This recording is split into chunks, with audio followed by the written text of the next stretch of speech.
So what's up, brother? I just ran across you here in my hometown, Rochelle, Illinois. You say you're a traveler. So tell me a little bit about that. How long have you been traveling? Call on and off for 8 years. Went to college, dropped out at the very last minute of college, and I thought my world was coming to an end and crashing. And then so I gave up everything and stuffed a backpack full of stuff and went to the West Coast from Colorado. And then ever since then, I realized that no problem is too big that I can't just run away from.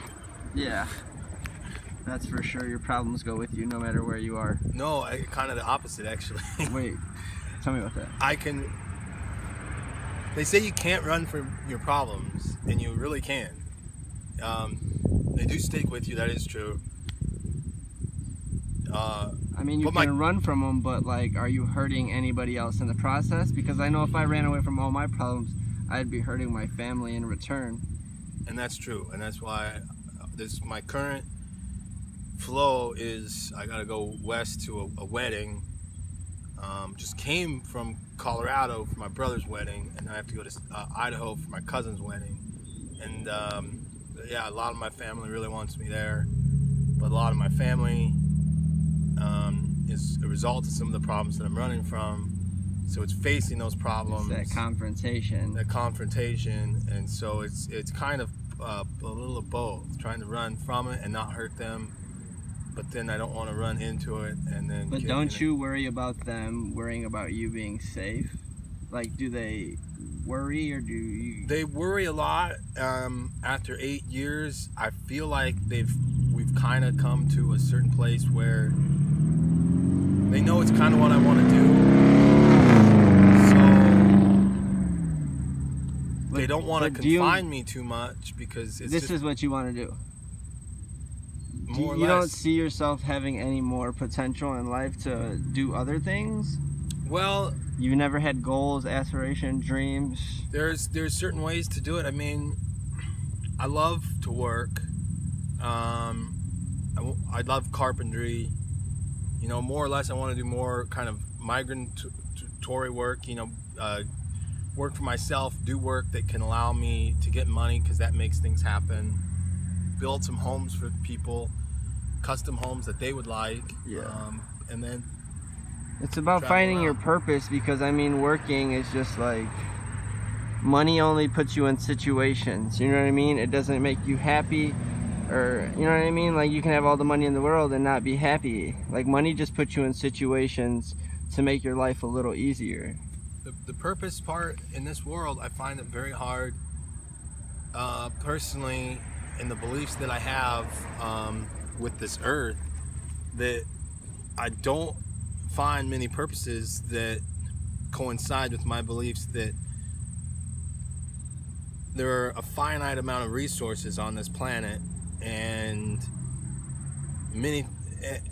I don't know what a good purpose is. Even building homes, which I like to do, I cut down forests to develop a plot of land that would be better off for the wild animals. Right. And so even that, it's hard, you know, it's like to get paid for your passion, you know what I mean? It's so hard to like make a career out of something you want to do and that you love, you know what I mean? Because a lot of people around here in this town just live a life where they work a 9 to 5, go to the bar every weekend and repeat it, you know? And that's not the type of life I want to live, you know what I mean? I know there's so much more out there than just a hometown where you're from, you know? Because 90% of Americans stay in their hometown.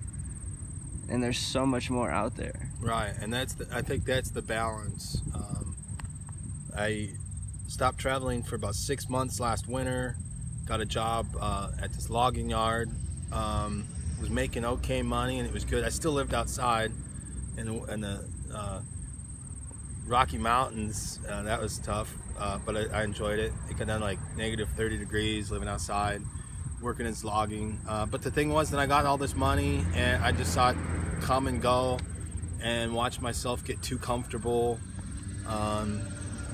be gluttonous, and just, you know, with the money. And I said, you know what, I'm just gonna keep traveling for now, because I got off traveling and worked, and that didn't give me any more peace than traveling did with nothing. Yeah, it's kind of hard to find that balance in life where you're happy with what you're doing, because I don't think truly you'll never be satisfied. It's kind of just like you're here and then I don't know. And I think it's a personal choice. Like, we all get to make our own personal decisions. Society and culture always tells us you have to do something with your life, you need this purpose, Exactly. but it's you in your own heart and soul and mind and body that gets to decide for you what you want. And other people can suggest things for you, but in the end, that's kind of like I live a short life here and I'm gonna die. That's kind of like why I got a face tattoo. Like, people can judge me by looking at me, but until they get to know me, then they realize I'm a good person. Like, I was working in sales and nobody cared that I had a face tattoo. I was the top salesman. It means nothing how you look or anything, you know what I mean? It's just all personality. And 8 years traveling now, like probably 4 years hopping trains. I actually think now I have kind of a commitment to ride these trains, because that is also a dying culture, and to learn the different routes that it goes. So one of the things I'm doing right now in Hub City is we have the Union Pacific BNSF interchange here, and I know you can go different places. Pacific. You can get a map online. Yeah, and I've got some maps. I don't have my phone. Broke my phone in half and threw it in the river because it pissed me off. We got a local library. You can go print you out a map. Exactly. So I was doing that, and I need to find the BNSF line. I'm going to ride up into North Dakota and into Montana on a different line I haven't done. Learn that, and just compile knowledge in my head, and meet these other train riders as I go. But I think you have so much more potential, and you could do more than this, though. Like, I feel like you can find a positive way to help these people that are traveling find better resources to do kind of what they want, but in a manner of just trying to kind of be a part of society, at least a little bit, Right. But still live their lifestyle. Yeah. I mean, I hear what you're saying, and then there's always excuses in yourself that go, for self-preservation. Go, no, what I'm doing is fine. Yeah. And people think it's easier. People always want the easiest route right. in life. So they think if they travel, they don't have to work. They can just kind of live that lifestyle, and then they adjust to it, and it's normal to them, and it's not bad for them, because as humans, we're going to adapt to anything. One path that's funny. So I was here in June. When I was here in June, I was heading to Georgia for the Rainbow Gathering. I left here. I hitchhiked up near Madison, Wisconsin, and then went down to Chicago. Then caught a freight train out of Chicago to Cleveland. And then from Cleveland down to Chattanooga, down to Georgia. Went to the Rainbow Gathering, lived in the woods with the Rainbow family for 3 weeks. I heard about that. What is that? It's new? It's been going since 1972. Oh, really? It's a Prayer for Peace rally that we have every 4th of July in a different national forest. This next year it'll be in Wisconsin, Minnesota area, in a national forest. And then, so on my path to the gathering, I was here in Hub City, Rochelle, and out by the interstate, a mile or so from here. So you're familiar with this place? Yeah, I've come here. This is like my 3rd time coming here, and I met some other travelers, and they were headed to Maine at the time when I met them in June here in town, and it was a couple, and they were going to Maine to see the girl's family and pick up a car. And then they invited me to go work the Sturgis rally with them, which I guess started like today or yesterday. And then the Sturgis rally actually opens up an availability for a lot of travelers to work. They work the concessions for Sturgis. So the travelers I met here in June, they're there, and they invited me, but I was busy with this family mission that I'm doing right now. So that, there is a route that some of these travelers take as migrant workers. They'll do that Sturgis rally. They get probably $2,000 cash in their pocket after a week or two of that.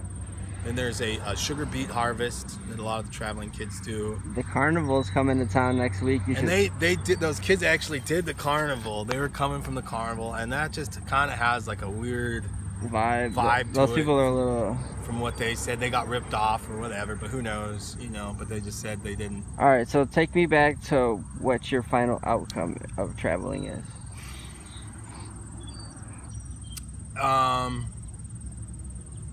I love meeting people. I love talking to people. I have a large amount of energy in my body and my soul, and I have a hard time being content. If I find something to do, I want to do it really well, and so right now I'm traveling and I want to do that really well. Yeah. So you see yourself doing this forever? As long as I can. As long as you can. Well, it's gonna wear on you. Oh yeah. It's gonna get tough. So yeah, I appreciate you talking to me. I feel like a lot of people will get a lot of insight from this video because I see a lot of different like videos of travelers online, and they don't really give too much insight, or the people are kind of strung out on drugs, and you got a pretty clear mind and you got a little mental clarity. So it was good speaking to you, and I appreciate your time. So take care, man, and safe travels. Peace and love.